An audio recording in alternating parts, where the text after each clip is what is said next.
Alright, another Tuesday, which means it's time to talk about The Ultimate Fighter. And man, I'm just recapping the show. I have every episode so far. I recapped every single one, and this one kind of reminded me about the earlier episodes because there was a quicker finish, which meant more runtime for what happens in the house. And the whole thing didn't feel rushed like the other ones because there's a decision in it. They have so little time to film what's actually going on besides the fight, and everything just feels so cramped. It's so annoying. I talked about it a few episodes back. But yeah, Conor is now officially 0-7, and man, honestly, he might get sweeped, and it sucks to say. I really thought, there would at least be one guy or something like that, but now it's really hitting me like, damn, this guy might actually get sweeped, and especially when you see what happens in the next episode, he might actually do it. But guys, I just want to remind you guys, hit the subscribe button, like, comment, and share, because we're trying to 20k by the end of the year, so just, help me out, share. And yeah, without further ado, let's just get into this video. Alright, Conor McGregor, Michael Chandler, post, that altercation that happened last episode where they got face to face. Everybody's talking about it in the house, Conor McGregor doesn't really acknowledge it too much, but Michael Chandler kind of jokes around about it. And yeah, Conor's 0-6, so you could imagine he is heated at this point, especially with that whole altercation with Michael Chandler even laughing at him. So the episode begins and he's sparring with the guys. We saw this, in the trailer all the way in the beginning, but Conor drops one of the sparring partners, which winds up being the guy fighting in the episode. He drops him with a liver shot, and a lot of people criticizing Conor for this, and I agree. No, I don't think that you should be able to drop your sparring partners. It's not good at the end of the day to just, be going 100% at all times, because that's just going to create injury and just make your career a lot shorter. I kind of wonder with this whole,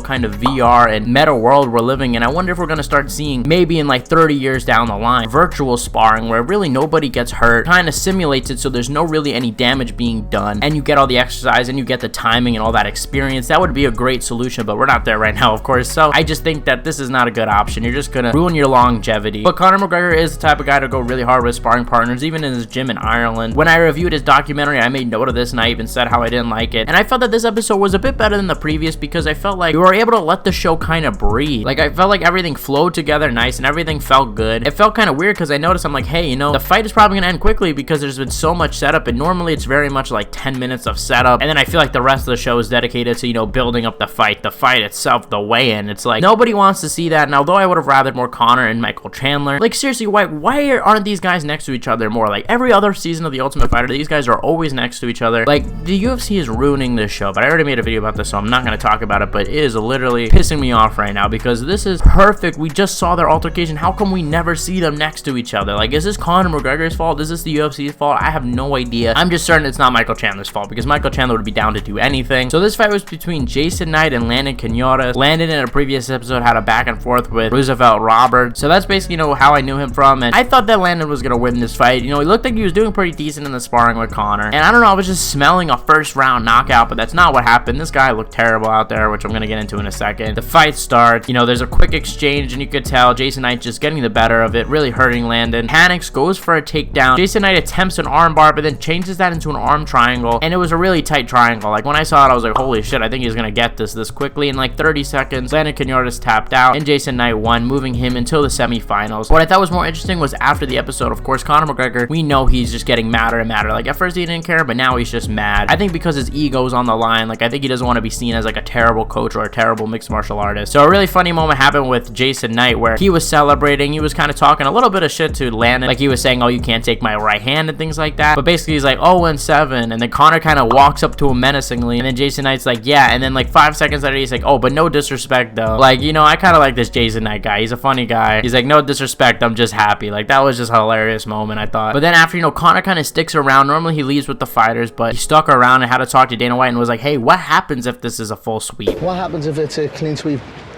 Well, it's never happened. We see if anybody wants to go over to the other team.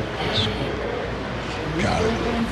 So you can even tell that this is weighing on Conor's mind. Conor is worried himself because, hey, Chandler's a fight away. Like, at what point are we just worried that, this is going to be 8 of the veterans going into this? And it's never happened in The Ultimate Fighter. There's never been a team to just, go 8-0 and just totally dismantle the other team. And to be fair, I've been saying this from the beginning that this is a really dumb premise. I said it in the first episode where I reviewed it. I said, hey, that vets versus prospects isn't going to work because when I imagined this, I was imagining guys like, at the end of their career, and the prospects I thought would be better. Like, I'm imagining a matchup kind of like Marlon Moraes versus Terrence McKinney kind of thing, where that's a kind of interesting matchup. You know, Terrence McKinney hasn't really been tested. Marlon Moraes obviously, you know, hasn't been looking the best. I was imagining those type of matchups, of course not that kind of name value, but you know what I mean, like I imagine that. But this is more of equivalent like Dustin Poirier versus Paddy Pimblett. Like these are guys that are in the prime of their career, facing guys with just a few fights. They have UFC experience, more MMA experience, just more experience in general, and yes, there are older guys, and you could pick out, I think there were like 2 fights where the veteran was younger than the prospect was, but still, being in the UFC still counts for a lot. And yeah, I just think that Conor was dumb for picking, you know, all of the prospects. He should have at least went half and half or something. I mean, Conor almost won last episode, but obviously we all know he got guillotined last second. And yeah, you know, Conor is in a bad place. I don't even want to know what happens if he gets swept, and it looks like it might happen because we saw at the end that Conor was fighting with the team, was talking shit to Michael Chandler's whole team, so it is a possibility that we do see Conor McGregor get swept next episode. 8-0 for Michael Chandler. And look, I think it's one of those things also to take note of is that people have been criticizing Conor McGregor's gym for a very long time. They train Johnny Walker, but other than that, I don't think they really train other big MMA names. They have like, you know, a few MMA guys on the smaller scene, but no really good guys. And even Johnny Walker, we've seen him lose to the best. Conor McGregor, in my opinion, is severely underrated in terms of talent. He is a really talented fighter, amazing reflexes, amazing natural timing. It is freaky, his power. And you have to wonder, you know, how much of Conor's talent really made his UFC career and not necessarily the coaching around him, because his coaching team, you know, doesn't really seem to be teaching wrestling too much. We see that in Conor's career. Like Conor has always struggled since the Chad Mendes fight, controlling posture and ground and pound, and we saw in the Dustin Poirier fight 6 years later that Conor McGregor was still having the same problem, and I worry for him in that degree against Michael Chandler, because Michael Chandler is a wrestler and probably will posture up and try to get some ground and pound like Chad Mendes did, or like Dustin Poirier did. Both fights happening 6 years apart, so we're not seeing much growth. And Conor's biggest weakness and strength is his loyalty. He's very loyal to his team, obviously, and is not going to leave them. But I think, you know, he has to realize he has to round out his skill. And I guess the reason I'm bringing this up is I'm like, it's not necessarily Conor, but also maybe not the best coaching staff either. I like John Kavanaugh, don't get me wrong, but other than that, who does he have? So yeah, I think it's a mix of, you know, just having a bad team, plus Conor McGregor not even there a lot of the time. Like, he's not there in the weigh-in. Where the hell is this guy? And though I know he's there for the training, but it just tells me he's not motivated for this team to win. Like, if he was truly motivated and cared, he would be there, he would help out and do all these things. Like, what was very telling to me was when Conor McGregor didn't really show up to that weigh-in meeting where him and Michael Chandler had to discuss the new catch weight. That was very telling to me. That just showed he really did not care, and especially that he just agreed to, I believe it was like 142. I'm like, dude, you could have definitely gotten it lower, maybe even 140, meet in the middle. But it just tells me that Conor's kind of checked out of this competition, doesn't really care. Like, I think he cares if he loses, but he doesn't care enough to actually do something. And also mixed with the coaching staff that, like I said, I think has holes in their game in general. Yeah, it's tough. Let's hope for Conor to get a win, because I think Michael Chandler's head will be kicked off his shoulders, honestly. But regardless, I am still going to pick Conor McGregor for the Michael Chandler matchup, but we'll see. We'll see if that fight even happens. We don't know what's going on with that. But yeah, guys, let me know what you guys thought about the episode. As always, I'm going to be here next week, once again, reviewing The Ultimate Fighter every Tuesday until the show is done. So tune in for that. Guys, thank you guys for watching. You guys are the best fan base in MMA. Hit the subscribe button, like, comment, and share, and I'll see you guys